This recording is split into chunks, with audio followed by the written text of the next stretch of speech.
మనుధర్మం. మనుధర్మం 4వ అధ్యాయం 80వ శ్లోకం. మనుధర్మంలోని 4వ అధ్యాయం 80వ శ్లోకం ఏం చెప్తుందంటే, ఒక బ్రాహ్మణుడు శూద్రులకి ఉపదేశం చేయకూడదు. ఆయన భోజనం వండుకుంటే దాంట్లో మిగిలిపోయినది శూద్రులకు ఇవ్వకూడదు. ఒక యజ్ఞం కోసం కానీ ఒక పూజ కోసం కానీ ఏమైనా సామాగ్రి సేకరిస్తే అవి మిగిలిపోతే ఆ వస్తువులు కూడా శూద్రులకు ఇవ్వకూడదు. సో ఇప్పుడు మనము రామాయణంలోని చంబుక వధ, మనుస్మృతిలోని ఈ 4వ అధ్యాయం 80వ శ్లోకం 2 కలిపి చూస్తే మనకి ఏం అర్థమవుతుందంటే, శూద్రులు పూజలు పునస్కారాలు చేసేదానికి వాళ్ళకి అర్హత లేదు. అలాగే అంటే శూద్రులు అంటే ఎవరు? అది చెప్తాను లాస్ట్ నెక్స్ట్ క్వశ్చన్ అది.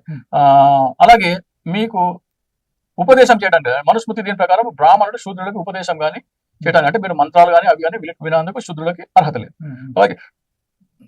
అలాగే వాళ్ళ భోజనంలో మిగిలిన పదార్థాలు శూద్రులు ఇవ్వకూడదు. పూజలో మిగిలిన తీర్థ ప్రసాదాలు సేకరించడానికి శూద్రులు అనర్హులు.